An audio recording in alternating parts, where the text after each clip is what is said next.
Shalom jemaat yang dikasihi Tuhan.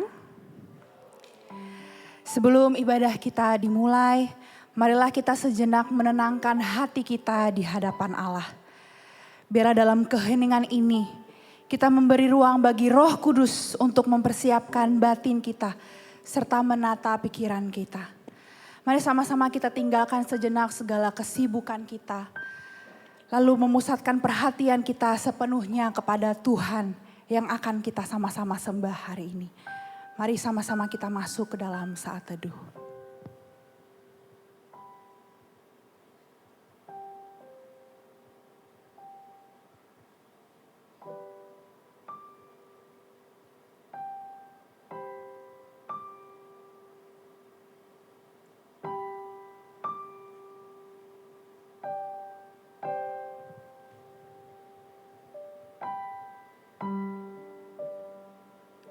Amin.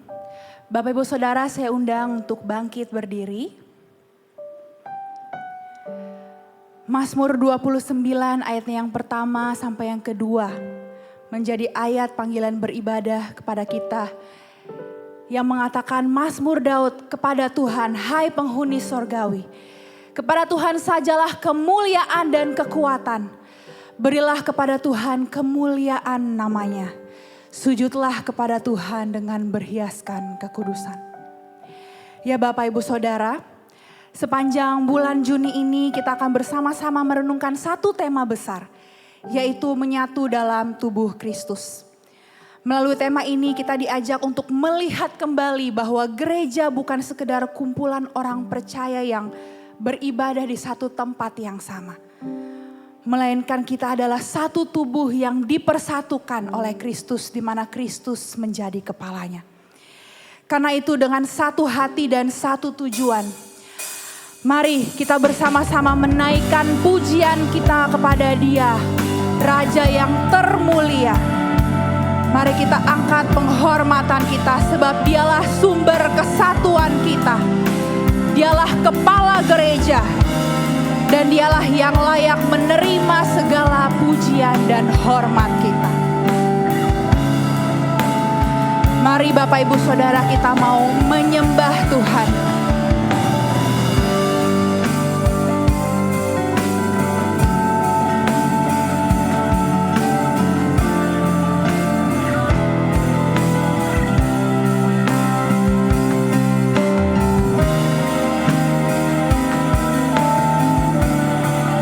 Sama-sama kita mau mengatakan mulia sembah Raja mulia.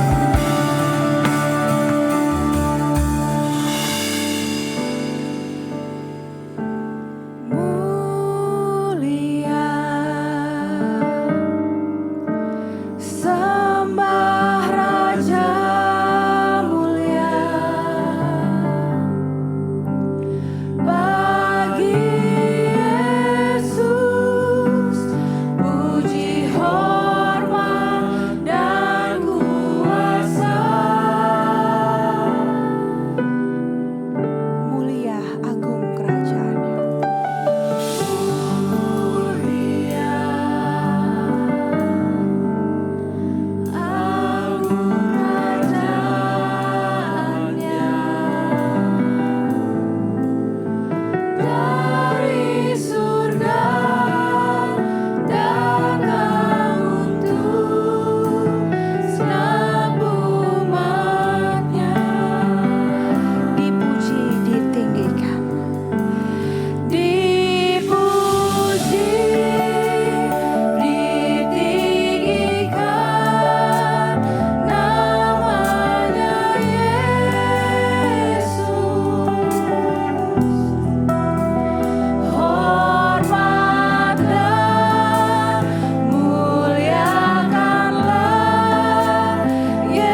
Dipuji, ditinggikan namamu. Dipuji,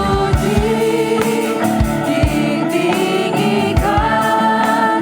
namanya Yesus. Hormat dan muliakanlah Yesus Raja.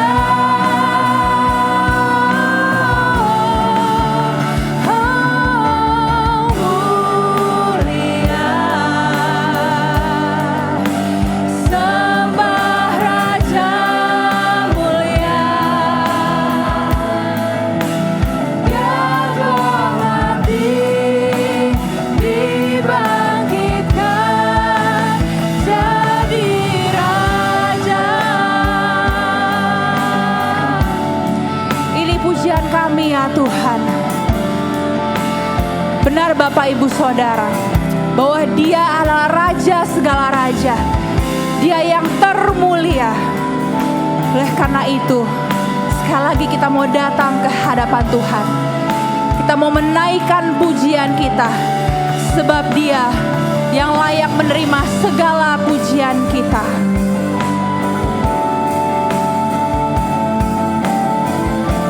Sebab hanya Tuhan juga yang layak menerima segala hormat kita. Kita mau sama-sama mengatakan, bagi Dia segala pujian.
Pujian kami. Engkaulah Allah yang layak menerima segala pujian, karena Engkau adalah Allah yang termulia. Kami sungguh mengucap syukur ya Tuhan ketika Engkau boleh kembali mengumpulkan kami. Kami juga begitu mengucap syukur ketika dalam kehidupan kami boleh senantiasa terus melihat bukti penyertaan Tuhan. Baik dalam rumah tangga kami, baik dalam pekerjaan, pendidikan kami maupun juga dalam relasi kami. Terima kasih ya Tuhan atas setiap kebaikan Tuhan, atas anugerah yang Tuhan berikan kepada kami. Oleh karena itu ya Tuhan, kami datang hari ini. Kami ingin menaikkan pujian kami, penyembahan kami sebagai ucapan syukur kami. Kiranya Engkau yang boleh melayakkan kami untuk boleh bersekutu bersama dengan Engkau hari ini. Terima kasih ya Tuhan. Terima kasih. Hanya ke dalam nama-Mu kami sudah berdoa dan mengucap syukur. Amin. Bapak Ibu Saudara, saya persilahkan untuk duduk. 2 Petrus 3 ayat yang ke-9 mengatakan, Tuhan tidak lalai menepati janjinya. Sekalipun ada orang yang menganggapnya sebagai kelalaian, tetapi Ia sabar terhadap kamu. Karena Ia menghendaki supaya jangan ada yang binasa, melainkan supaya semua orang berbalik dan bertobat. Ya Bapak Ibu Saudara, firman Tuhan ini mengingatkan bahwa Allah kita adalah Allah yang panjang sabar dan menghendaki supaya semua orang berbalik dan bertobat kepadanya.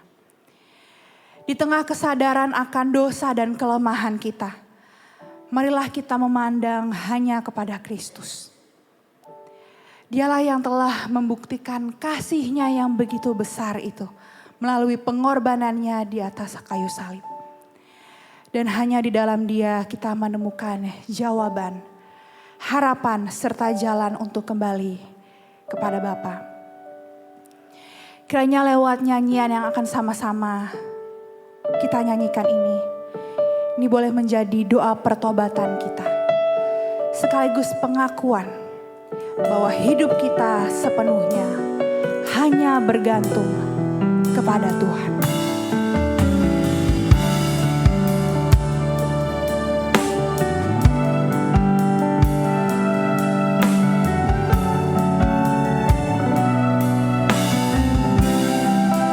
Dia telah membuktikan cintanya kepada kita. Kau telah buktikan cintamu padaku. Kau membayarku dengan hidupmu. Ku bersyukur yang ada padaku.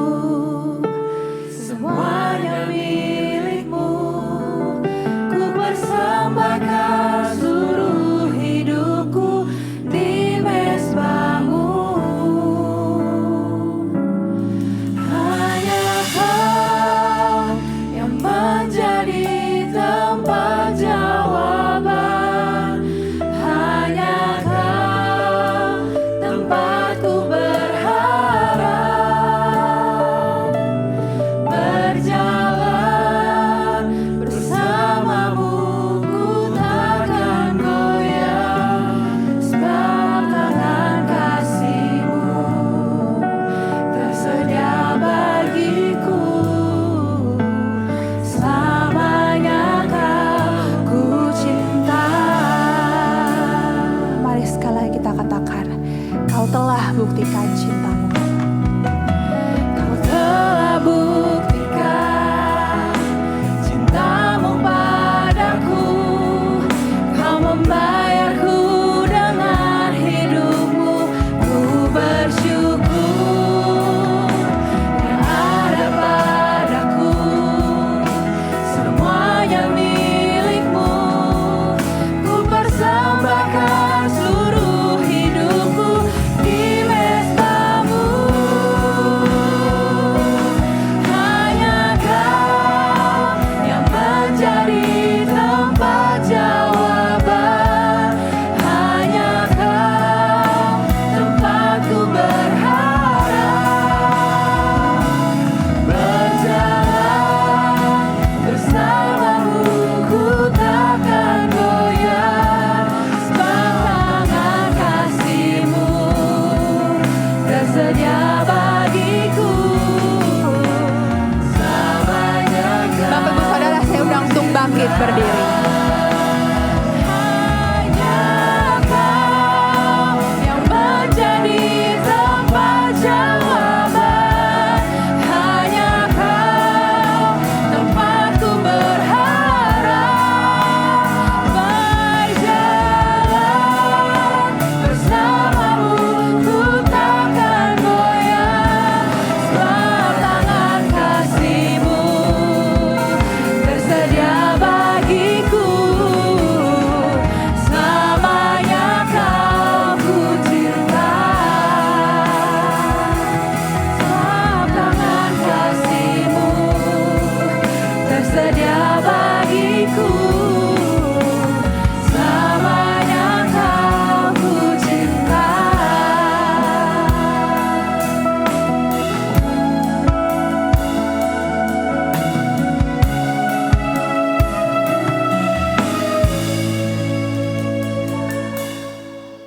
Ya Tuhan, itulah yang menjadi kerinduan kami.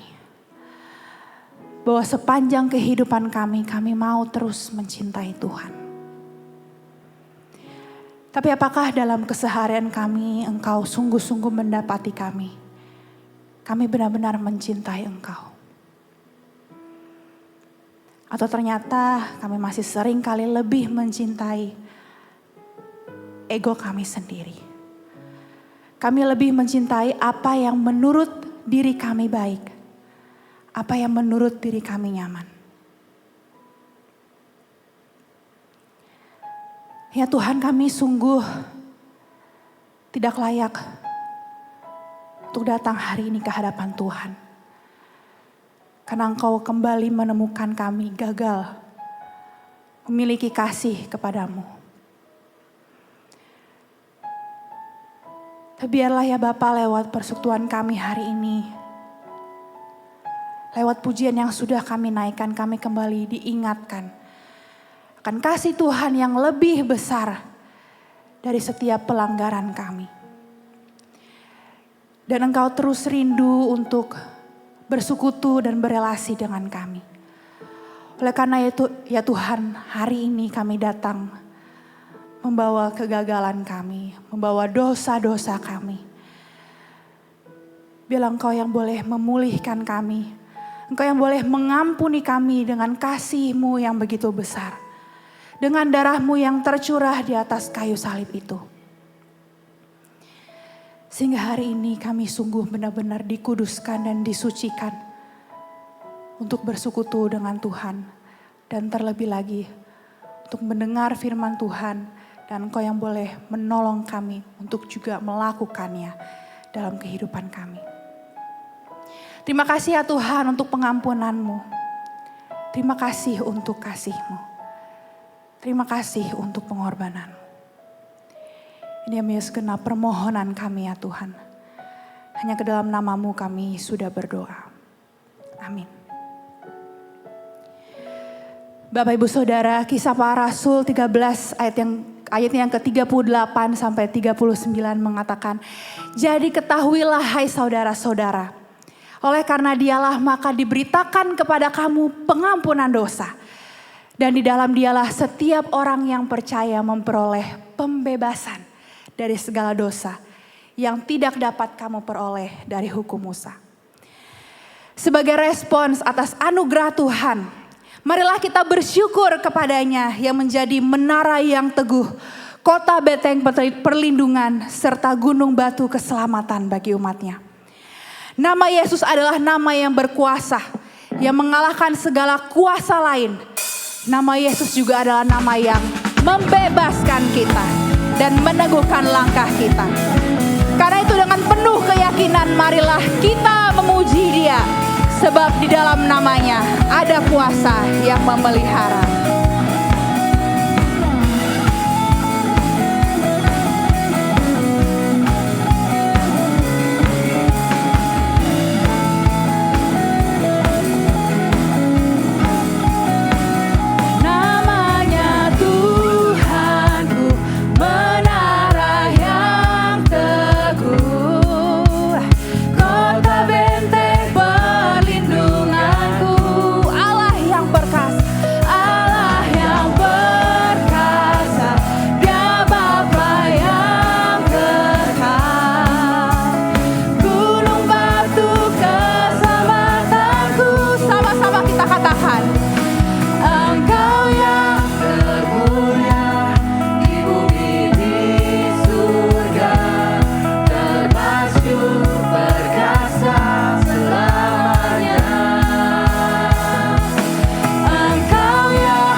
Kita mau katakan namanya Tuhanku menara yang teguh. Namanya Tuhanku menara yang teguh, kota benteng perlindunganku, Allah yang perkasa, Dia Bapa yang kekal, gunung batu keselamatanku.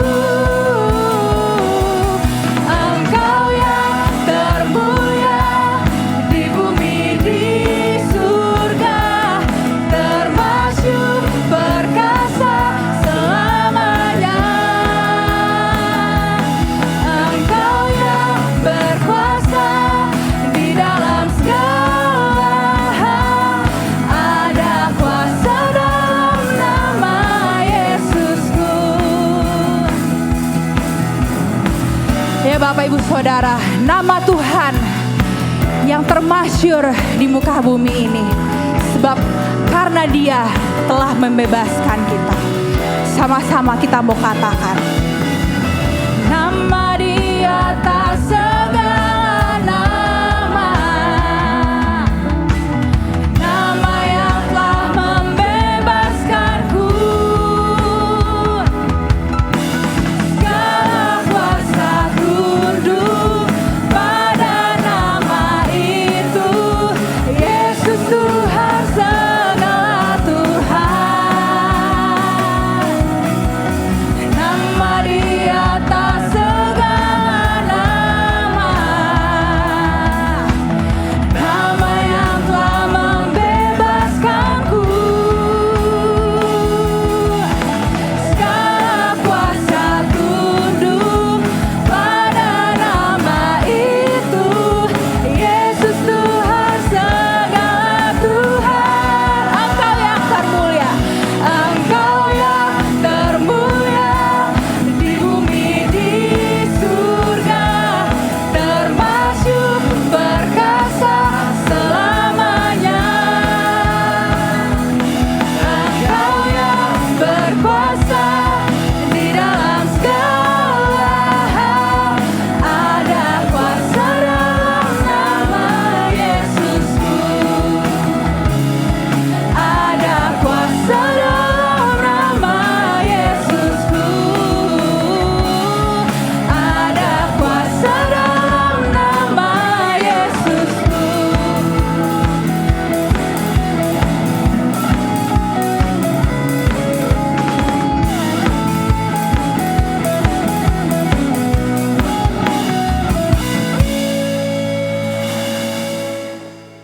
Dengan posisi berdiri, kita mau bersama-sama mengikrarkan pengakuan iman kita.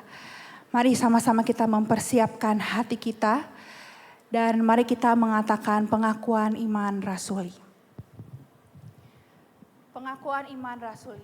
Aku percaya kepada Allah, Bapa yang Maha Kuasa, Khalik langit dan bumi, dan kepada Yesus Kristus, Anaknya yang tunggal Tuhan kita, yang dikandung dari Roh Kudus, lahir dari anak darah Maria, yang menderita sengsara di bawah pemerintahan Pontius Pilatus, disalibkan, mati dan dikuburkan, turun ke dalam kerajaan, bangkit pula dari antara orang mati, naik ke sorga, duduk di sebelah kanan Allah, Bapa yang Maha Kuasa, dan dari sana Ia akan datang untuk menghakimi orang yang hidup dan yang mati. Gereja yang kudus dan am, persekutuan orang kudus, pengampunan dosa, kebangkitan tubuh, dan hidup yang kekal. Bapak Ibu Saudara, saya persilakan untuk duduk. Jemaat yang dikasihi Tuhan, panggilan untuk bersatu dalam tubuh Kristus itu seharusnya menjadi satu kerinduan yang besar dalam hidup kita. Di tengah keberagaman yang ada, Tuhan memanggil kita untuk saling melengkapi, saling merendahkan diri dan juga saling mengasihi.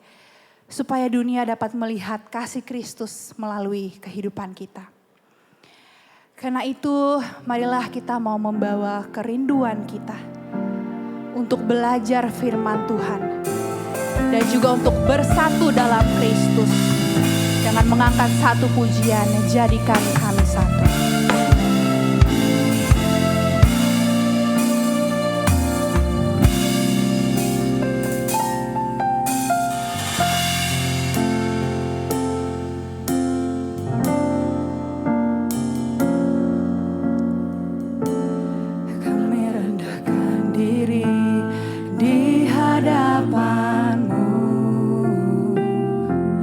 Membawa hancur hati saat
Ya Tuhan, Engkau mengutus kami umat-Mu di tengah-tengah dunia yang berdosa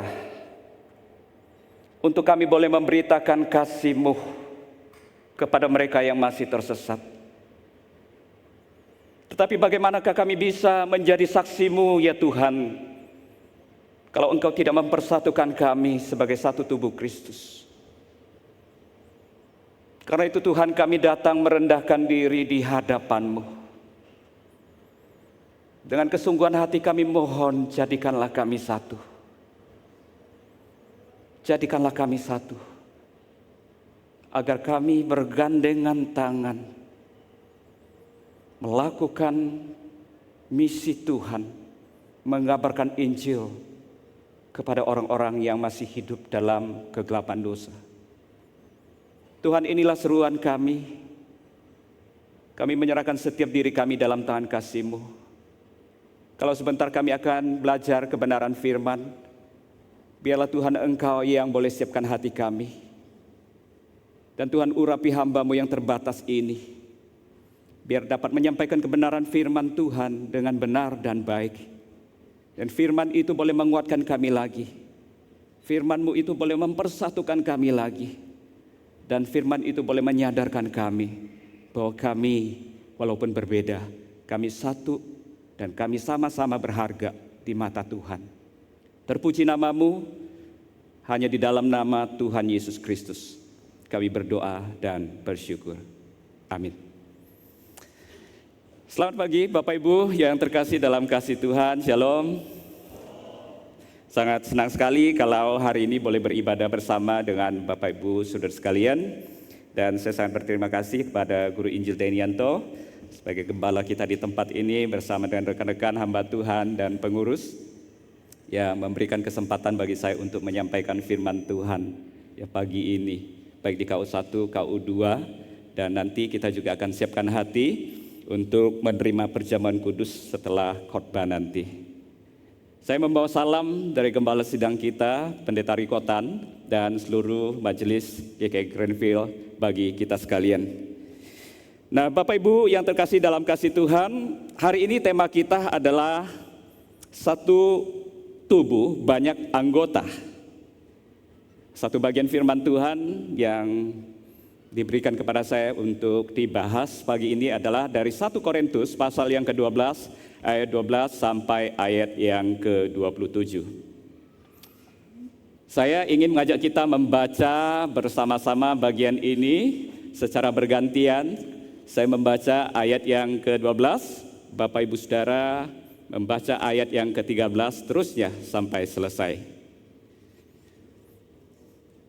Ayat 12. Karena sama seperti tubuh itu satu dan anggota-anggotanya banyak, dan semua anggota tubuh itu sekalipun banyak merupakan satu tubuh, demikian pula Kristus.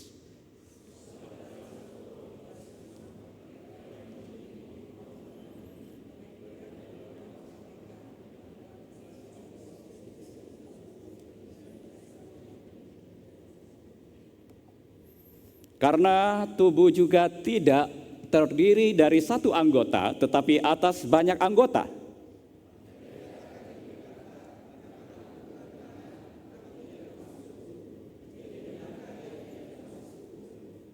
Andai kata telinga berkata, karena aku bukan mata, aku tidak termasuk tubuh.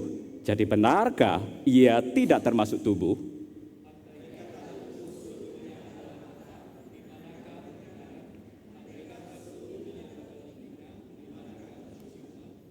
Tetapi Allah memberikan kepada anggota masing-masing secara khusus suatu tempat pada tubuh supaya seperti yang dikehendakinya.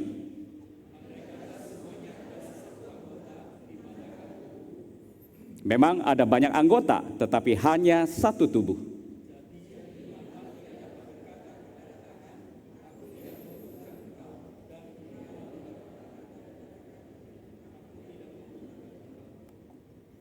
Malahan justru anggota-anggota tubuh yang tampaknya paling lemah, yang paling dibutuhkan.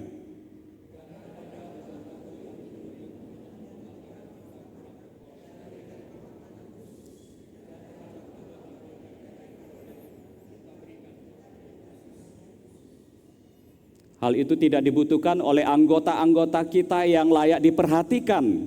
Allah telah menyusun tubuh kita begitu rupa sehingga kepada anggota-anggota yang tidak mulia diberikan penghormatan khusus.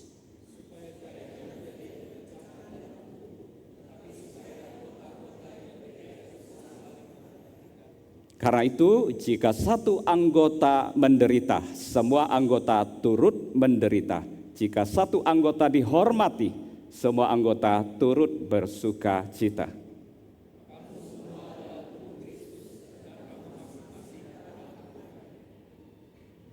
Ya, demikian jauh pembacaan firman Tuhan. Berbahagia kita yang melakukannya dalam kehidupan kita sehari-hari. Nah, Bapak Ibu Saudara, di dalam sebuah pertunjukan musik orkestra yang sangat megah, ada ratusan musisi yang terlibat di dalamnya. Ada yang memegang biola di barisan depan, ada yang meniup trompet, ada yang menabuh drum besar di belakang, kemudian ada seorang dirijen yang memimpin di altar utama. Dan ada seorang pemain instrumen yang kecil, yaitu satu instrumen yang terbuat dari besi segitiga yang kelihatannya tidak terlalu penting. Nah, musik apakah itu? Coba kita lihat ya.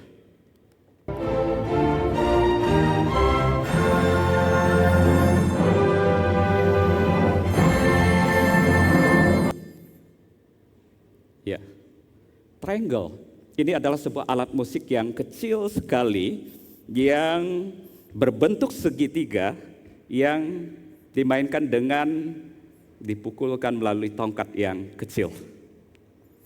Nah, Bapak Ibu Saudara, sepanjang konser yang berjam-jam, tahukah Bapak Ibu Saudara bahwa pemain musik ini dia hanya memukul beberapa kali saja. Barangkali hanya 4 sampai 5 kali. Sisa waktunya untuk apa Bapak Ibu? Sisa waktunya adalah dia hanya berdiri, dia hanya menghitung ketukan dalam hatinya, kemudian dia menunggu sampai gilirannya untuk memukul. Nah Bapak Ibu, seusai konser, ada seorang penonton, dia datang kepada konduktor itu, lalu dia bertanya, "Pak, mengapa Anda harus membayar orang untuk memainkan alat musik yang begitu kecil? Bukankah tanpa suara dentingan kecil ini, musik orkestra tetap akan terdengar megah?"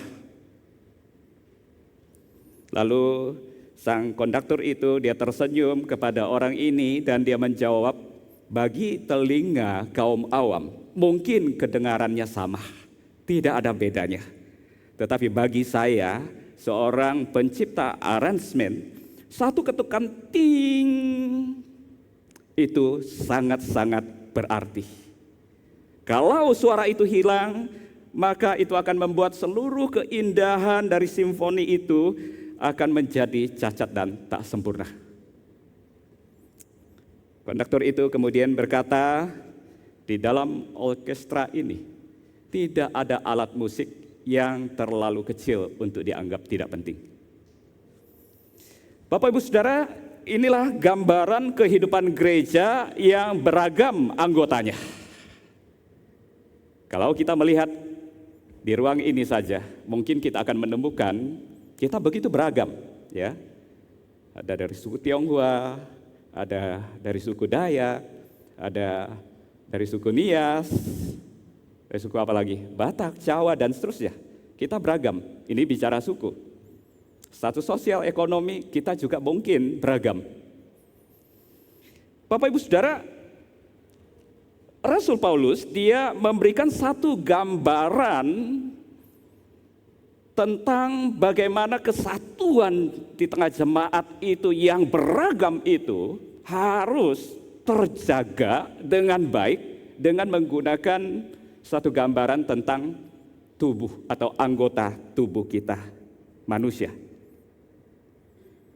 Bahwa keragaman yang ada di hadapan Tuhan, Sang Dirijen Agung itu, kita ini sama-sama penting. Ya. Kita ini adalah simfoninya yang indah, yang tidak boleh satupun terhilang. Bapak Ibu Saudara, kenapa Rasul Paulus dia perlu menyampaikan hal ini kepada jemaat yang ada di Korintus? Karena memang pada saat itu setidaknya ada dua persoalan besar yang sedang terjadi di tengah-tengah jemaat Korintus. Apa yang terjadi? Ada perpecahan, ada kubu-kubuan di tengah-tengah jemaat Korintus. Kalau kita melihat di pasal-pasal awal, maka di situ Paulus dia menegur mereka. Karena apa? Karena mereka terpecah-pecah berdasarkan tokoh idola mereka. Ada sebagian berkata, saya dari golongan Paulus. Ada lagi yang berkata, saya dari golongan Apolos. Ada lagi yang berkata, saya dari golongan Kefas. Dan yang celakanya ada yang berkata, saya dari golongan Kristus. Lalu Paulus bertanya, apakah tubuh Kristus bisa dipecah-pecah seperti itu? Tentu jawabannya tidak, Bapak Ibu. Itu yang terjadi di tengah-tengah jemaat Korintus. Ada perpecahan yang sedang terjadi dan juga ada kesombongan rohani terkait dengan karunia rohani yang mereka miliki. Bapak Ibu Saudara, jemaat Korintus sebenarnya sangat diberkati dengan karunia-karunia yang berbagai macam, ya. Ada karunia bernubuat, ada karunia penyembuhan, ada karunia bahasa roh dan seterusnya. Namun sayangnya Bapak Ibu, mereka itu menjadikan karunia tersebut sebagai tolak ukur kerohanian seseorang. Ada yang berbahasa roh, ada yang bisa bernubuat, ada yang bisa mengadakan mujizat. Itu dianggap lebih rohani dibanding saudara-saudara lain yang memiliki karunia yang biasa-biasa. Seperti memimpin, mengajar, ya, memberi, melayani. Saudara yang terkasih dalam kasih Tuhan, itulah sebabnya di pasal yang ke-12 yang kita baca tadi, melalui metafora anggota tubuh, Paulus dia ingin mengingatkan jemaat Korintus, termasuk kita semua yang ada di tempat ini, bahwa di mata Tuhan setiap kita itu sama, sama-sama penting, sama-sama berharga. Dan di dalam Kristus kita tidak boleh mengkotak-kotakkan orang berdasarkan dengan suku, status sosial, ekonomi, dan seterusnya. Dikatakan baik orang Yahudi maupun Yunani, baik itu dia budak maupun orang merdeka, kita itu sama di hadapan Tuhan. Karena apa? Karena kita telah dibaptis dalam Kristus dan telah menjadi satu tubuh Kristus. Bapak Ibu Saudara yang terkasih dalam kasih Tuhan, pagi ini saya ingin mengajak kita melihat 3 kebenaran utama yang disampaikan Paulus dalam 1 Korintus 12 ini. Yang pertama, Paulus ingin kita menyadari keragaman yang ada di tengah-tengah kita ini adalah rancangan Allah. Ini adalah rancangan Allah. Kalau kita perhatikan ayat yang ke-14 sampai ayat 18, Paulus mengatakan ada kaki. Fungsinya untuk apa? Untuk berjalan. Ada tangan untuk bekerja. Ada mata untuk melihat. Ada telinga untuk mendengar. Ada hidung untuk mencium. Dan seterusnya. Bapak Ibu Saudara, Tuhan tidak hanya menciptakan banyak anggota tubuh dengan fungsinya yang beda-beda, namun Tuhan juga menempatkan setiap anggota tubuh di tempat yang berbeda-beda seperti yang dikehendakinya. Ayat 18 mengatakan, tetapi Allah telah memberikan kepada anggota masing-masing secara khusus suatu tempat pada tubuh seperti yang Tuhan kehendaki. Tuhan menempatkan kaki kita di mana? Di bawah. Tuhan menempatkan tangan kita di mana? Di tubuh. Tuhan menempatkan mata kita di mana? Oh, di bagian kepala, telinga, hidung. Bapak Ibu Saudara yang terkasih dalam kasih Tuhan, ada begitu banyak organ tubuh kita yang terlihat, tetapi juga ada begitu banyak organ tubuh kita yang tidak terlihat, yang ada di dalam. Misalnya apa? Siapa yang bisa melihat hati kita, jantung kita? Siapa yang bisa melihat ginjal kita? Bahkan usus kita yang banyak ini pun kita nggak bisa lihat kan? Kita nggak bisa lihat. Dan masih ada begitu banyak organ, paru-paru kita dan seterusnya, limpa kita yang tidak bisa kita lihat. Tuhan tempatkan setiap anggota tubuh di tempat masing-masing dengan fungsinya masing-masing. Semua sama berharga. Semua sama-sama bekerja. Semua sama terkait satu dengan yang lain. Bapak Ibu yang terkasih dalam kasih Tuhan, seperti anggota tubuh kita, maka itulah yang Paulus ingin jelaskan kepada jemaat di Korintus. Seperti itulah kalian, jemaat di Korintus. Kalian memang ada yang terlihat, yang terpandang, yang kelihatannya bekerja lebih keras, lebih banyak, yang kelihatannya lebih terhormat. Tetapi jangan lupa, di dalam satu tubuh itu juga ada yang tidak kelihatan, yang ada di dalam, yang ada di belakang layar. Mereka juga tidak kalah penting. Kalau tanpa mereka, kalian mati. Ya, tanpa ginjal, satu mungkin kita masih bisa hidup. Kalau 2 ginjal sudah enggak ada. Bapak Ibu Saudara yang terkasih dalam kasih Tuhan. Dan Tuhan katakan ini bukan satu kebetulan. Tetapi Allah yang merancangnya dan menempatkannya sesuai dengan kehendaknya. Saya tadi katakan bukan satu kebetulan dia kalau di gereja kita ada pemain musik yang begitu hebat, masih muda, tapi luar biasa. Ya. Bukan satu kebetulan kalau kita punya multimedia yang begitu gesit, yang begitu lincah. Bukan satu kebetulan kalau kita juga misalnya punya pengurus yang begitu luar biasa, memperhatikan gereja kita, kebutuhan kita, dan masih banyak hal lagi, saudara. Bukan satu kebetulan.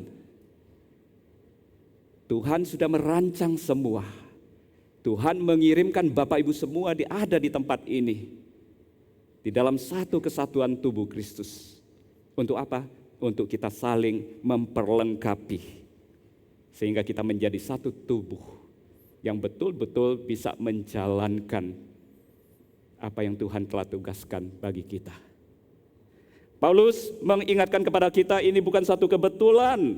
Inilah cara Allah bekerja melalui kita. Dia menempatkan orang-orang di tempatnya masing-masing sesuai dengan karunia yang dia miliki. Supaya gereja kita ini menjadi satu orkestra yang harmoni, yang indah, yang kemudian bisa mempermuliakan Tuhan dan menjadi berkat bagi banyak orang. Karena itu Bapak Ibu Saudara sekalian, kita harus puas ya dengan posisi kita di mana Tuhan telah menempatkan kita. Jangan iri dengan mereka yang posisinya mungkin lebih kelihatan, lebih terhormat, lebih tinggi. Kita harus melayani dengan sukacita dimanapun Tuhan tempatkan kita. Sebagai BPBJ, sebagai guru sekolah minggu, sebagai pengurus, WL, singer, apapun tugas kita yang telah Tuhan desain kita ada di situ. Kita harus dengan penuh sukacita melayani sesuai dengan tugas kita masing-masing. Bapak Ibu, itu yang pertama, bahwa keragaman di antara kita ini adalah rancangan Allah. Yang kedua, yang Paulus hendak sampaikan atau ajarkan melalui metafora anggota tubuh manusia adalah perlunya ketergantungan antar anggota. Kita harus menyadari bahwa kita ini tergantung, ya. Kita ini saling membutuhkan satu dengan yang lain. Kalau kita perhatikan ayat 21 sampai ayat 22, di situ Paulus berkata, mata itu tidak bisa berkata kepada tangan, aku tidak membutuhkan engkau. Kepala tidak dapat berkata kepada kaki, aku tidak membutuhkan engkau. Lalu dia katakan di ayat 22, malahan justru anggota-anggota tubuh yang tampaknya paling lemah, yang paling dibutuhkan. Bapak Ibu Saudara yang terkasih dalam kasih Tuhan, mata, tangan, kepala, kaki, ini adalah bagian anggota tubuh kita yang penting, ya, yang kelihatan, yang bekerja lebih keras, yang kelihatannya terhormat. Mata bisa melihat kemana saja, tangan bisa melakukan banyak hal, ya. Kepala jadi pusat, kaki bisa membawa kita kemana saja kita mau. Namun, anggota tubuh yang hebat itu dia tidak bisa berdiri sendiri. Dia tidak bisa sendirian. Dia membutuhkan anggota yang lain. Bapak Ibu Saudara, Rasul Paulus dia mengajak kita untuk merenungkan, ya. Kenapa dia sampai menggunakan anggota tubuh yang kelihatannya hebat, mata, tangan, kepala, dan kaki. Ini adalah satu teguran yang begitu keras kepada jemaat Korintus. Karena di dalam jemaat Korintus ada beberapa orang yang menyombongkan diri, yang menganggap dirinya lebih penting, yang menganggap dirinya terhormat karena karunia-karunia yang dia miliki. Mereka menyombongkan diri, menganggap yang lain itu nggak ada apa-apanya. Mereka nggak perlu amat lah. Saya bisa lakukan, nggak ada mereka nggak masalah. Ini yang Paulus lihat terjadi di tengah-tengah jemaat di Korintus. Maka seperti tangan dia berkata, saya ini hebat, ya. Saya bisa melakukan banyak hal. Tetapi mata juga tentu nggak mau kalah, gitu ya. Mereka bersaing. Tunggu dulu. Kalau tanpa saya yang memandu kamu, yang melihat, maka kamu pasti akan terjatuh. Maka kamu tidak bisa melakukan banyak hal. Maka kamu nggak mungkin seberguna itu. Tentu kaki juga tidak mau kalah. Kaki akan berkata, saya dong yang lebih hebat. Kalau nggak ada saya, kalian nggak bisa kemana-mana. Mulut juga nggak mau kalah. Mulut akan berkata, oh, kalau nggak ada saya, kalian akan kelaparan dan kalian akan lemes. Semua saling membanggakan diri dengan kemampuan, dengan kehebatan mereka. Mereka sombong atas kehebatan masing-masing. Tetapi tahukah ada satu anggota tubuh dia yang tidak kelihatan. Lalu dia berdiri dan berkata, kalian boleh bangga dengan kehebatan kalian masing-masing. Tetapi kalau tanpa saya, 3 hari saja saya tidak bekerja, kalian pasti akan mati lemes. Bapak Ibu tahu apa itu? Anus kita yang kecil yang tidak kelihatan. Kalau Bapak Ibu tidak BAB 3 hari, apa yang terjadi? Pasti lemas. Saya pernah mengantar satu bapak, dia katakan, Musa, saya nggak bisa bergerak nih. Tolong saya antar saya ke rumah sakit. Aduh, kenapa? Saya 3 hari sudah nggak BAB, dia bilang gitu. Lalu kita datang, kita bawa dia ke rumah sakit, kita dorong dia pakai kursi roda, ya. Lalu ditangani setengah jam, kemudian dia keluar. Musa, saya udah lega, dia bilang gitu. Dia keluarkan dengan gagah, lalu dia melangkah, saya nggak butuh kursi roda lagi, saya bisa jalan.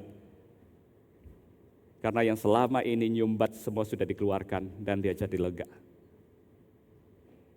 Saudara, nggak ada yang perlu kita banggakan, ya. Kita saling membutuhkan satu dengan yang lain.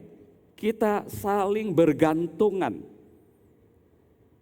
Boleh ada yang kelihatan lebih unggul, boleh kelihatan ada yang lebih lemah, tetapi bukan berarti yang lemah itu bisa diabaikan. Paulus ingin mengatakan kepada kita sekalian di tempat ini juga. Di tengah-tengah kita ada begitu ragam.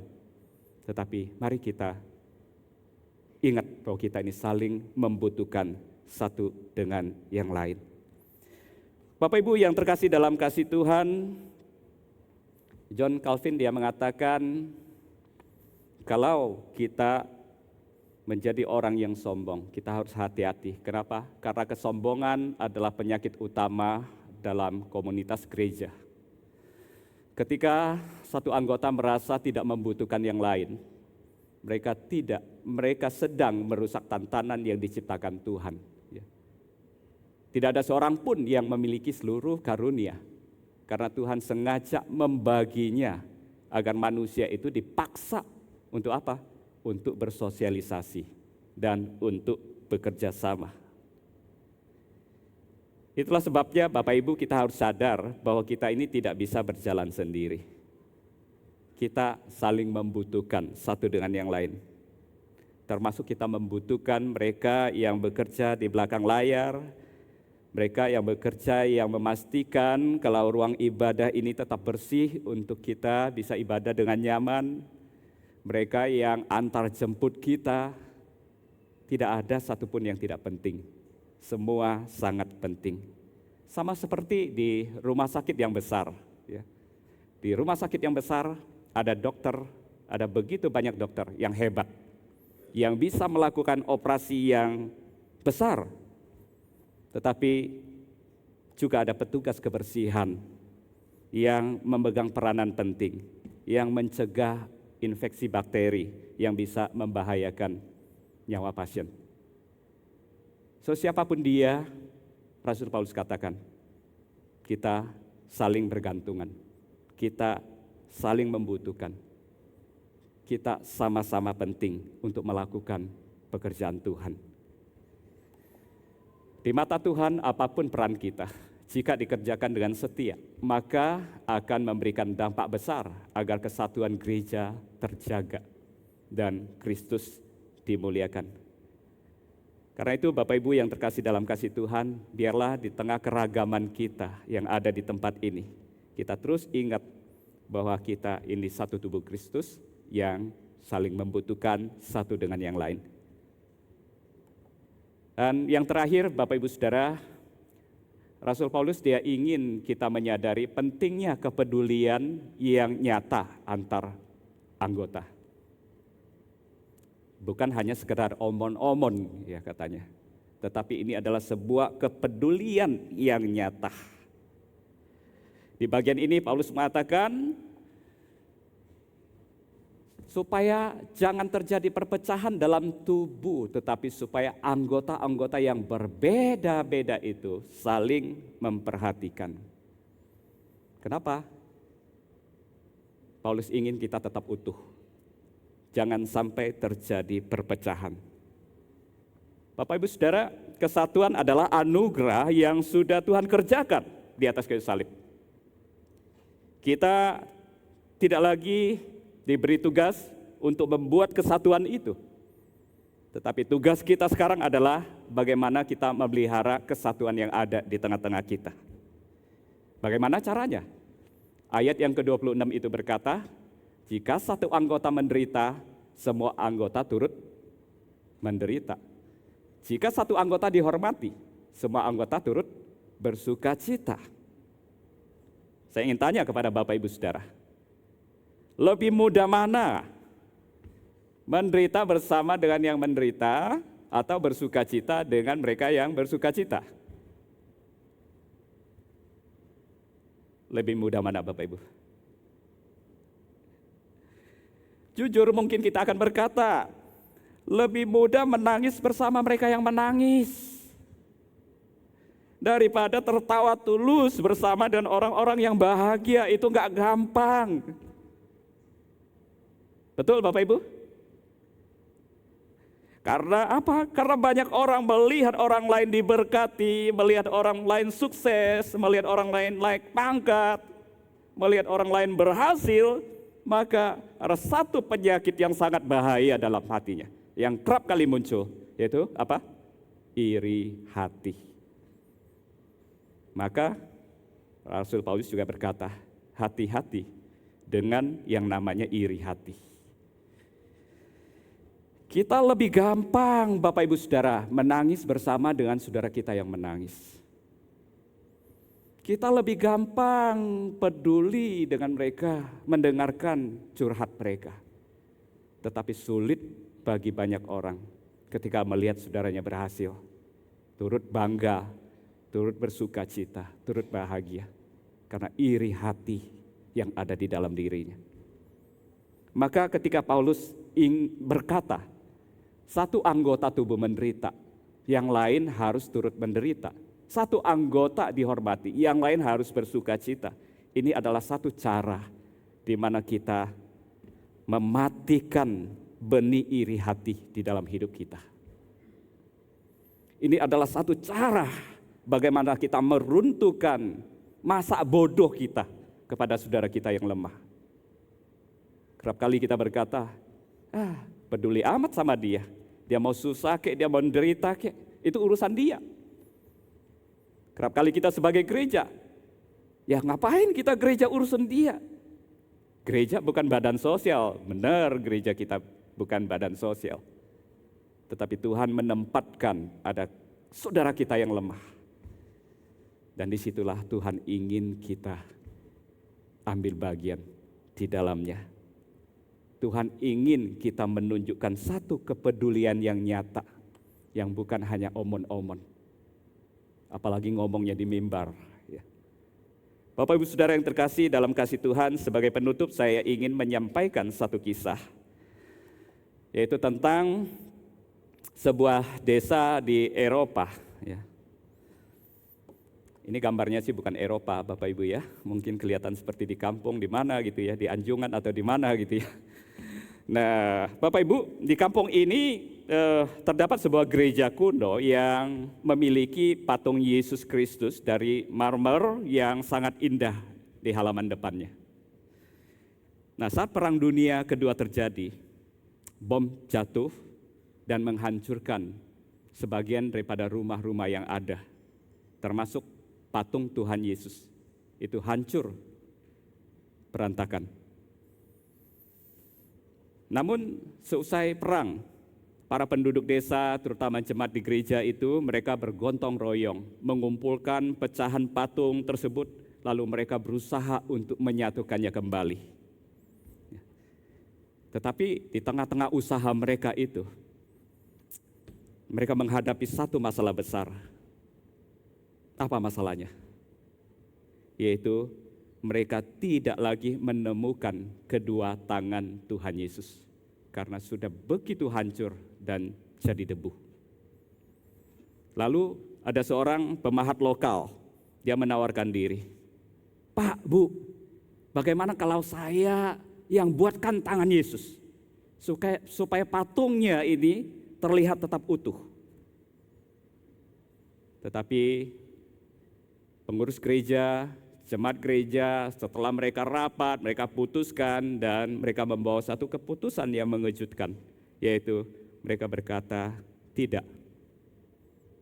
Dan mereka akan membiarkan patung itu tetap berdiri tanpa tangan. Nah, sebagai gantinya, di bawah kaki patung itu dituliskan satu kalimat. Bapak Ibu bisa baca? Boleh kita baca sama-sama? 1, 2, 3. Aku tidak lagi memiliki tangan di dunia ini, kecuali tangan kamu. Bapak Ibu Saudara, setelah patung ini didirikan dan tulisan ini dipasang, maka hari Minggunya itu jemaat berkumpul, pendeta itu berkata, jemaat yang dikasihi Tuhan, kitalah tangannya Kristus. Kitalah kakinya Kristus di tengah dunia ini. Saat kaki kita melangkah mengunjungi jemaat yang sakit, kaki Kristuslah yang sedang melangkah melalui kaki kita. Saat kita mendengarkan keluh kesah saudara kita yang patah hati, telinga Kristuslah yang sedang mendengarkan melalui kita. Saat kita memberi bantuan materi kepada yang berkekurangan, tangan Kristuslah yang sedang memberi melalui tangan kita. Bapak Ibu Saudara, itulah yang Paulus maksud dengan kepedulian yang nyata. Rasul Paulus dia sadar betul bahwa kesatuan tidak hanya terjaga oleh kata-kata yang indah, melainkan dengan kepedulian yang nyata, dengan tangan yang terulur, dengan kaki yang mau melangkah, dan dengan hati yang mau merasakan kepedihan saudara kita. Saya berharap kiranya Tuhan menolong kita untuk melakukan kebenaran firman-Nya di dalam kita menjaga kesatuan tubuh Kristus. Ada 3 kebenaran yang boleh kita pelajari. Kita menyadari keragaman adalah rancangan Allah. Kita menyadari perlunya ketergantungan antar anggota, karena setiap anggota mempunyai karunia yang berbeda. Dan kita menyadari pentingnya kepedulian yang nyata, agar kesatuan jemaat tetap terjaga. Mari kita tundukkan hati kita di hadapan Tuhan, sambil kita juga menyiapkan hati kita untuk menerima perjamuan kudus hari ini.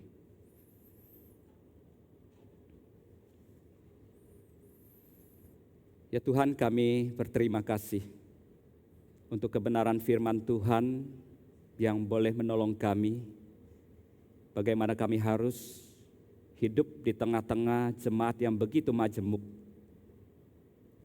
Ya Tuhan, biarlah Tuhan memberikan kami hati yang menyadari bahwa Engkaulah yang menaruh setiap jemaat-Mu di tempat ini. Ada begitu ragam jemaat-Mu di tempat ini. Tuhan, tolong kami untuk kami menyadari bahwa kami ini sama-sama penting di hadapan Tuhan. Siapapun kami saling membutuhkan satu dengan yang lain. Dan biarlah Tuhan juga tolong kami ketika kami diberikan kelebihan oleh Tuhan. Kami melihat ada saudara kami yang kekurangan. Biarlah Tuhan mampukan kami untuk menyatakan kepedulian. Tangan kami, kaki kami, hati kami boleh sungguh tergerak oleh belas kasihan Kristus. Kami boleh melihat saudara-saudara kami, membantu mereka bangkit dari keterpurukan, sehingga kami boleh menjadi satu tubuh Kristus yang utuh, yang boleh memuliakan Tuhan di tengah dunia yang berdosa ini. Tuhan, terima kasih. Kalau sebentar kami juga akan menghampiri meja perjamuan Tuhan. Tuhan, sebelumnya tiliklah hati kami, tiliklah pikiran kami. Dan jikalau Tuhan menemukan di hati kami masih tersimpan dosa, masih ada dendam, masih ada amarah, masih ada sakit hati, di pikiran kami masih ada pikiran yang kotor, yang tidak berkenan kepada Tuhan, Tuhan ampuni kami. Tuhan, sucikan kami kembali, supaya pagi hari ini kami layak menerima roti dan anggur yang menjadi lambang tubuh dan darah Tuhan yang telah Tuhan berikan bagi kami. Terpuji nama-Mu Tuhan, pimpin dan berkati perjamuan kudus hari ini. Dalam nama Tuhan Yesus Kristus kami berdoa dan bersyukur. Amin. Bapak Ibu Saudara, perjamuan kudus ini diadakan bagi setiap kita yang sudah baptis dewasa atau CD. Bagi kita yang belum dibaptis atau yang belum di CD, biarlah kita menahan diri untuk tidak mengambilnya terlebih dahulu. Perjamuan kudus ini adalah tanda persekutuan kita dengan Kristus. Roti melambangkan tubuh Kristus dan anggur melambangkan darah Kristus.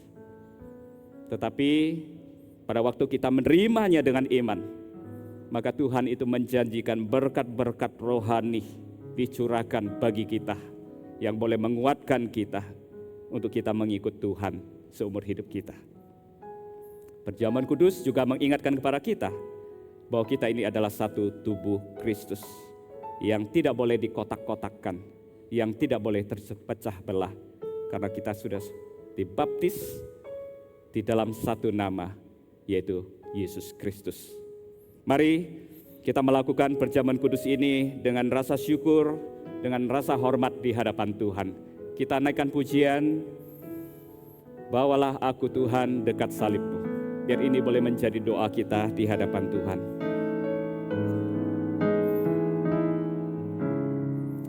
Rekan-rekan yang bertugas silakan maju ke depan untuk mempersiapkan meja perjamuan.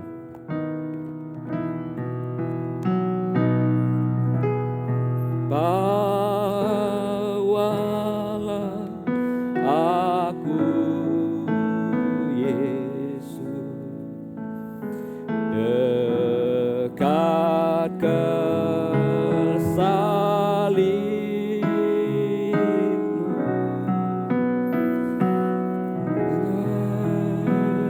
hidup curahkanlah,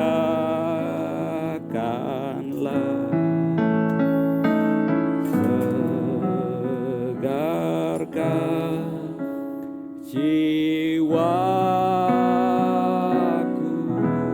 Salib-Mu, salib-Mu, salib-Mu, salib-Mu yang ku muliakan,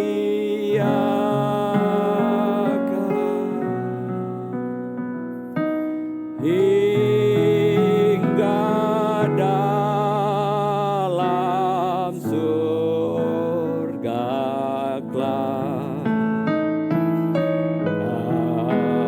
ada perhentian. Salib-Mu, salib-Mu, salib-Mu, salib-Mu yang ku muliakan,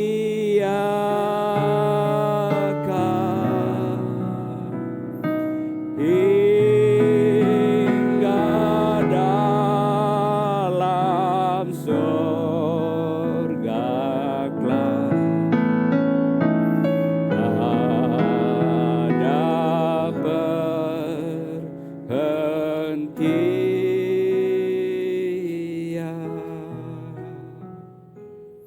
Bapak Ibu Saudara, pada malam Yesus dia akan diserahkan. Dia mengambil roti, dia mengucap berkat atasnya, lalu dia memecahkan roti itu, dan dia berkata, inilah tubuhku yang diserahkan bagi kamu. Perbuatlah ini setiap kali kamu memakannya, menjadi peringatan akan daku. Setelah makan, Yesus dia mengambil cawan, dan dia berkata, cawan ini adalah perjanjian baru yang dimeteraikan oleh darahku. Perbuatlah ini setiap kali kamu meminumnya, menjadi peringatan akan daku. Bagi Bapak Ibu Saudara yang sudah dibaptis dewasa dan yang sudah disidi, saya undang kita bangkit berdiri untuk kita boleh menerima roti dan anggur.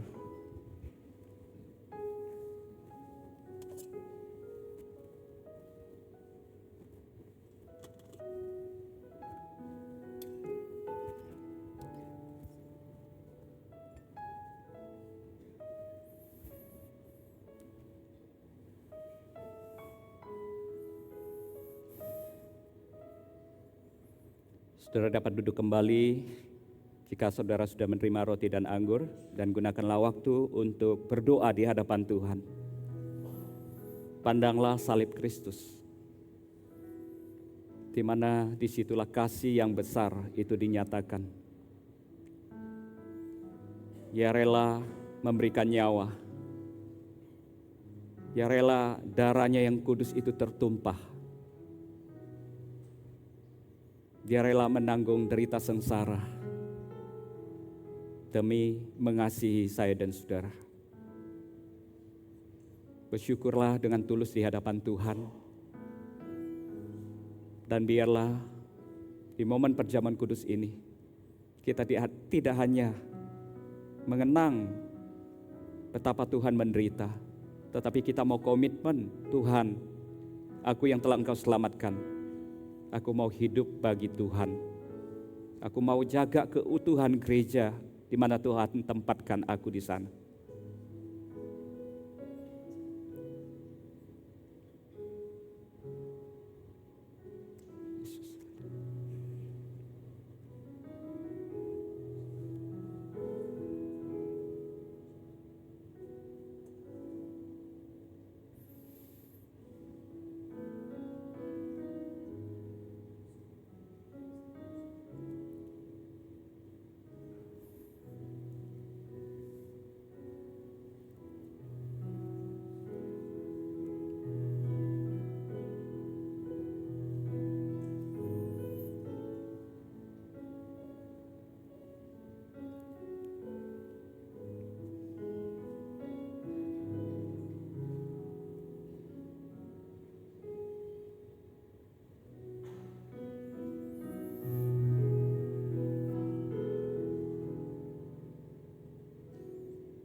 Apakah masih ada saudara yang belum terlayani? Kalau ada boleh tolong acungkan tangan.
Mari kita bangkit berdiri bersama. Oh, masih ada yang belum terlayani di belakang, boleh.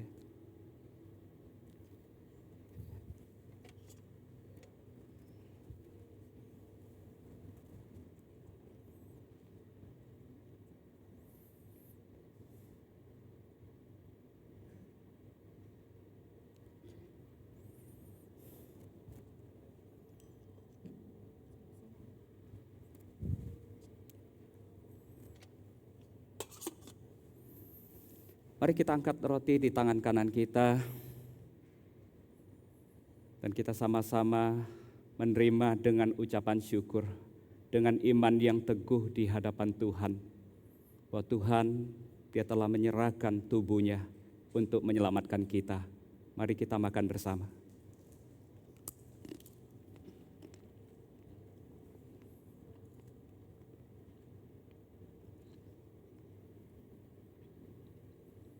Kita mengangkat cawan di tangan kita. Biarlah sama-sama kita ingat bahwa darah Kristus itu tertumpah karena Dia sangat mengasihi saya dan saudara. Dia rela tumpahkan darahnya untuk menyelamatkan kita. Mari kita terima dengan iman dan ucapan syukur di hadapan Tuhan.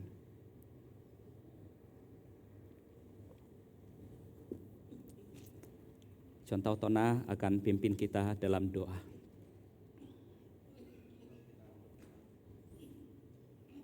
Tuhan, kami bersyukur Engkau mengundang kami semeja makan dalam perjamuan kudus ini.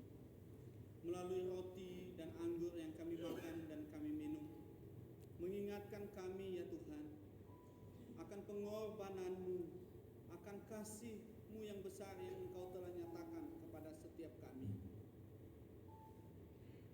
Kami menyadari bahwa kami ini adalah manusia-manusia yang berdosa. Tetapi Engkau sungguh berbelas kasih kepada kami. Dan Engkau sungguh menyatakan kasih yang besar itu kepada setiap kami. Dan melalui perjamuan kudus ini juga Tuhan, mengingatkan kami bahwa kami ini adalah anggota tubuh Kristus. Oleh sebab itu, kalau Tuhan menemukan selama ini sebagai anggota tubuh Kristus, kami menyombongkan diri karena mungkin kami merasa hebat. Kami mohon Tuhan ampuni kami. Ya, Yesus. Kalau mungkin selama ini kami merasa kami hebat dan tidak membutuhkan orang lain, ampuni kami ya Tuhan. Ya. Dan sebagai anggota tubuh Kristus, kalau selama ini kami tidak peduli dengan sesama kami, Tuhan ampuni kami. Ya. Melalui perjamuan kudus hari ini mengingatkan kami bahwa kami ini adalah anggota tubuh Kristus. Kami membutuhkan satu dengan yang lain. Ya Tuhan. Kami saling bergantung satu dengan yang lain. Ya. Oleh sebab itu Tuhan tolong kami supaya hati yang terus bersatu terus ada dalam kehidupan kami, dan hati yang terus memperhatikan sesama kami terus ada dalam kehidupan kami ya Yesus.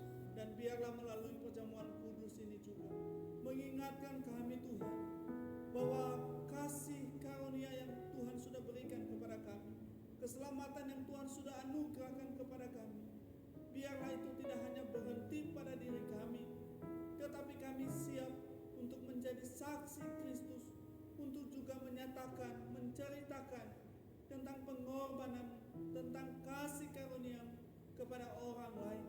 Ya. Sehingga banyak jiwa-jiwa yang kami juga bisa bawa di hadapan Tuhan, sehingga mereka juga boleh mengalami keselamatan yang daripada Kristus, Ya. mengalami kasih karunia yang daripada Kristus. Oleh sebab itu ya Tuhan, berikan kekuatan kepada kami dan mampukan kami dengan kuasa Roh Kudus-Mu untuk boleh terus menjadi saksi-Mu yang setia di tengah-tengah dunia yang penuh dengan dosa ini. Tuhan, terima kasih. Terima kasih Tuhan, karena Engkau mengundang kami semeja makan dalam perjamuan hari ini. Terima kasih Tuhan, terima kasih. Dalam nama Tuhan Yesus kami berdoa dan mengucap syukur. Amin. Amin, amin. Silakan duduk kembali Bapak Ibu Saudara. Kita naikkan refnya, salibmu, salibmu. Silakan ditutup kembali.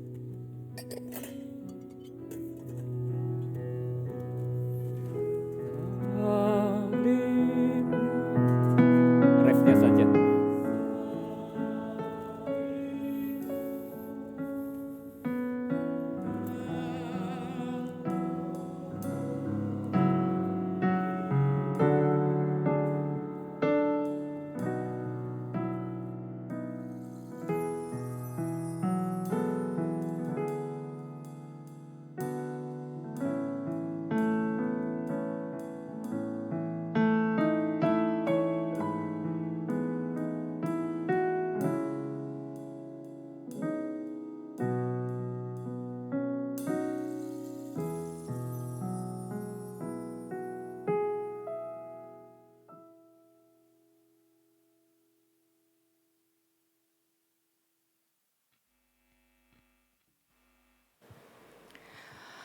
Puji syukur kepada Tuhan, kita boleh sama-sama mendengarkan kebenaran firman Tuhan.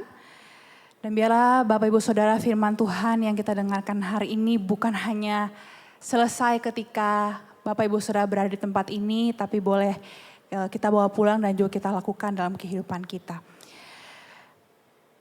Dan Bapak Ibu Saudara sekalian, tentu kita juga mengetahui bahwa segala yang kita miliki itu berasal dari anugerah Tuhan.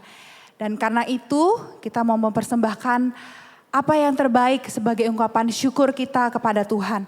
Marilah kita membawa persembahan ini bukan hanya sekedar sebagai pemberian materi semata, tapi juga sebagai bentuk penyerahan diri kita yang terus rindu mau dipakai untuk kemuliaan Tuhan. Mari sama-sama kita mempersiapkan persembahan kita. Sembari kita mengangkat pujian, bawa persembahan.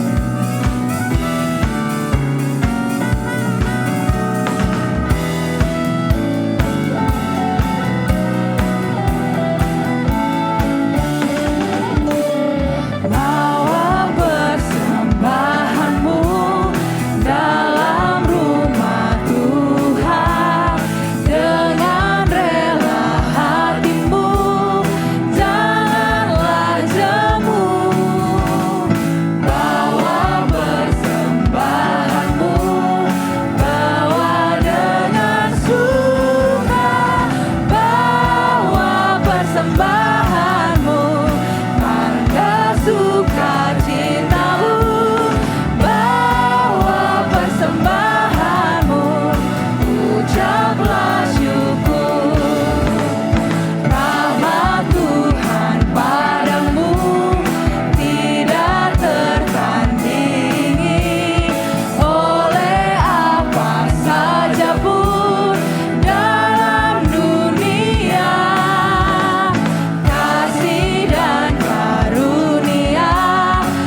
memberi.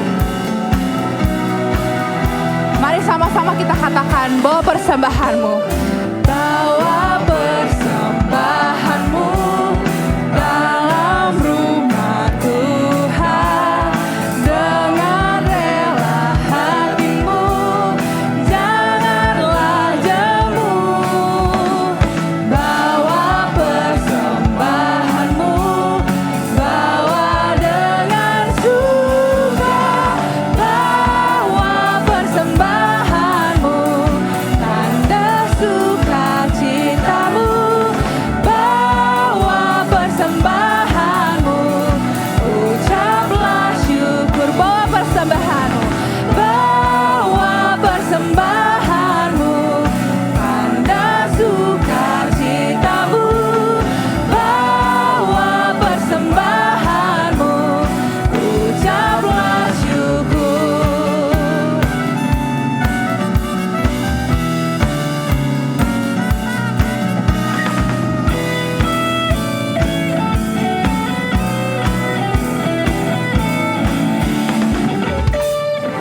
Mari kita bersatu dalam doa. Ya Tuhan, kami mengucap syukur untuk berkat yang tidak berhenti yang Tuhan berikan kepada kami. Dan saat ini kami juga mau belajar untuk memberikan apa yang terbaik kepada Tuhan.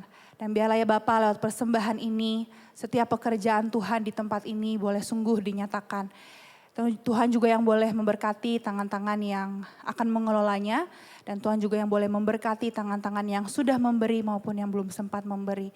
Dan biarlah juga lewat persembahan ini kami juga boleh belajar untuk mempersembahkan kehidupan kami sepenuhnya untuk dipakai dalam menjadi kemuliaan nama Tuhan saja. Terima kasih ya Tuhan, kami serahkan persembahan kami ini ke dalam tangan pertolongan Tuhan. Dalam nama Tuhan Yesus kami sudah berdoa dan mengucap syukur. Amin. Bapak Ibu Saudara silakan untuk duduk dan kita akan sama-sama mendengarkan warta gerejawi.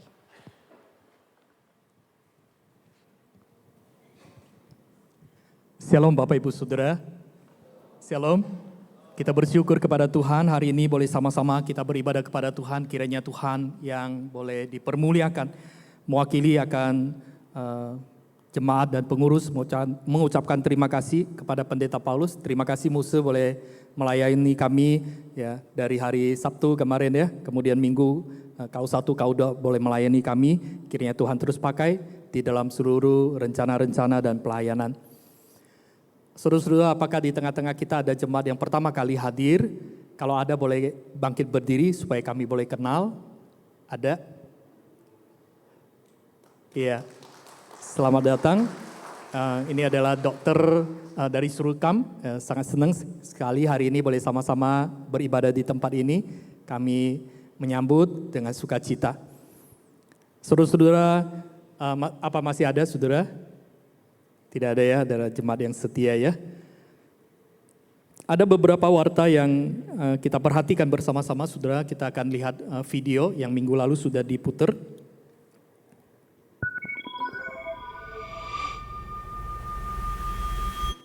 Kita pernah mau cerita, caption sudah diketik, story sudah siap, jari sudah hampir menekan post, lalu berhenti, hapus lagi. Bukan karena ceritanya tidak penting, tapi karena kita tahu tidak semua tempat yang terlihat ramai benar-benar aman. Di media sosial, cerita bisa berubah menjadi bahan komentar yang menyakitkan. Pergumulan bisa jadi bahan tertawaan, kesedihan bisa jadi bahan perbandingan, pertanyaan iman bisa dianggap tidak percaya.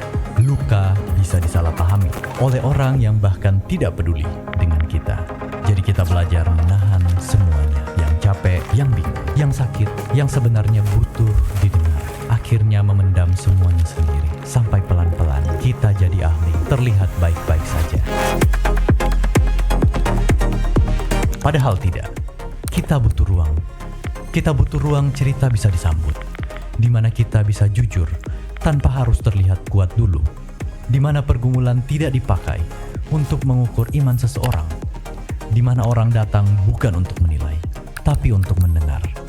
Itu kenapa Hello God menghadirkan ruang temu, ruang untuk cerita mendapatkan tempatnya, ruang untuk didengar dan mendengar, ruang untuk saling dikuatkan dan menguatkan, dan ruang untuk bertumbuh bersama.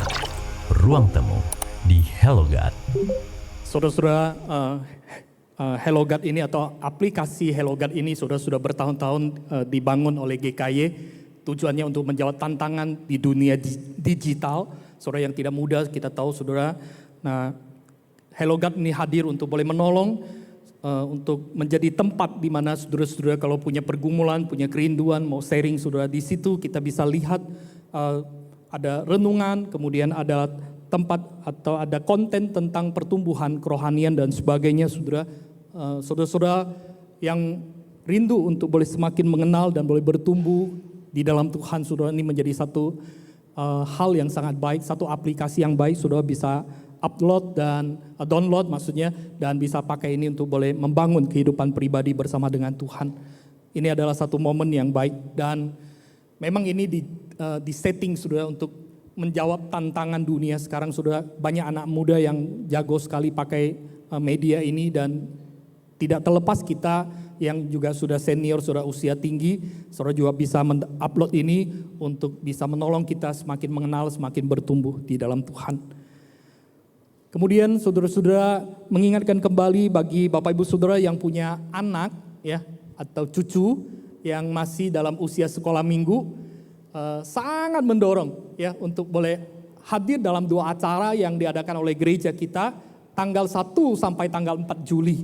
Saudara di tempat ini Saudara, tanggal 1 sampai 2 itu ada camp sekolah minggu, dan yang tanggal 3 dan tanggal 4 itu ada sekolah Injil liburan di momen libur. Saudara-saudara, mari dorong bawa anak-anak kita untuk dalam masa kecil, dalam masa muda mereka boleh mengenal Tuhan. Sama seperti satu bagian firman berkata begini, didiklah anakmu menurut jalan yang patut baginya, maka pada masa tuanya pun ia tidak akan menyimpang daripada jalan itu. Saudara, saya coba cari kata anak, didiklah anak muda. Saudara, bahasa Mandarin itu bicara tentang haitong. Saudara, haitong itu adalah termasuk daripada baby, termasuk daripada anak-anak, termasuk daripada anak remaja, termasuk daripada anak muda, saudara. Oleh sebab itu, saudara, ini adalah satu hal yang sangat baik sekali dalam masa liburan. Saudara, kita bawa anak-anak kita untuk boleh menikmati dan mengenal akan Tuhan lebih dalam. Sebab itu, saudara-saudara, jangan tidak berbagian, tapi ambillah bagian di dalam acara yang disetting memang untuk kebutuhan akan anak-anak kita. Sebab itu daftarkan kepada guru-guru yang di dalam kelas masing-masing yang ada. Dan yang kedua, saudara-saudara, kemudian ada camp remaja juga di bulan ini tanggal 24 dan 25. Nah, mengingatkan kepada anak-anak remaja, mari anak-anak remaja ini momen yang sangat berharga dan usia akan terus bertambah. Pakailah momen masa muda, masa remajamu untuk hal-hal yang rohani, dan gereja dalam hal ini men-setting tanggal 24-25 memang khusus ada camp remaja. Mari ikutilah dan nikmatilah kebersamaan, bertumbuh bersama-sama di dalam Tuhan. Next. Saudara-saudara, mengingatkan kepada setiap kita, gereja kembali mencetak akan amplop persembahan. Saudara, sangat memohon kerjasama, amplop kita dijaga baik-baik. Saya minta dengan sangat jangan bawa pulang, ya nanti bawa pulang nanti lupa begitu ya. Nah, kemudian yang kedua, jangan dilipet ya. Kalau dilipet, nah cepat rusak begitu ya. Ini adalah milik kita bersama, mari kita jaga bersama-sama supaya ini bisa awet, bisa pakai dalam waktu yang lama, sehingga itu akan menolong kita untuk bersama-sama kita memeliharanya dengan baik. Dan yang terakhir, saudara-saudara, kami mengundang saudara-saudara untuk boleh hadir di tengah-tengah kesibukan kita. Di pertengahan minggu Rabu jam 7 malam di gereja kita ada kebaktian doa. Saudara, mari sama-sama kita kembali untuk kita boleh bersama-sama dengan saudara seiman, kita boleh menyanyi bersama-sama, memuji, meninggikan akan Tuhan.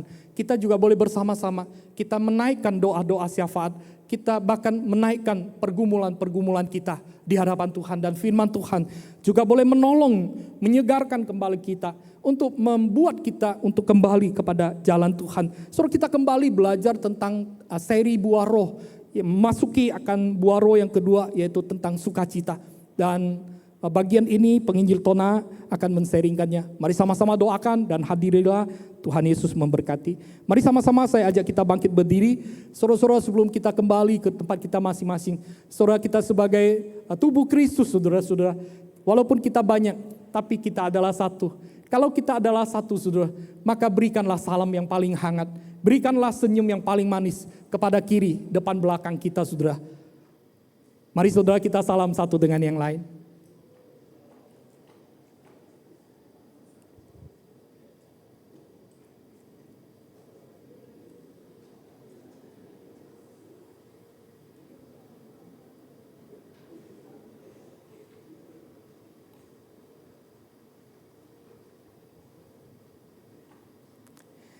Ya, terima kasih. Kita masih tetap bangkit berdiri. Saudara-saudara, sebelum kita kembali di tengah-tengah kesibukan, di tengah-tengah kegiatan banyaknya pekerjaan yang kita harus lakukan.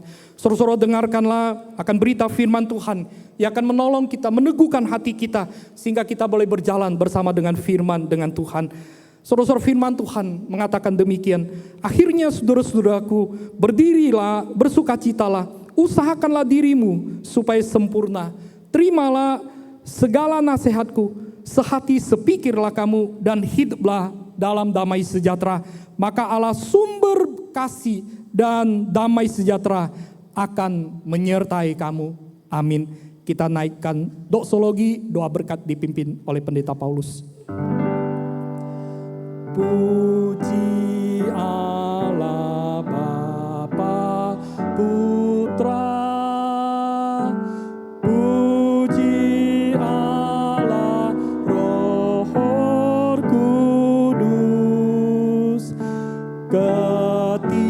ketiganya yang esa. Pohon selamat, sumber berkat. Amin.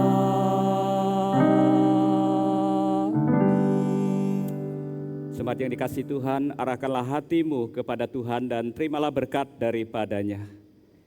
Kiranya kasih Allah yang sempurna, damai dari Tuhan kita Yesus Kristus, kekuatan pimpinan serta penghiburan Allah Roh Kudus, kiranya berkat Allah Tritunggal menyertai kita dari saat ini sampai selama-lamanya. Amin.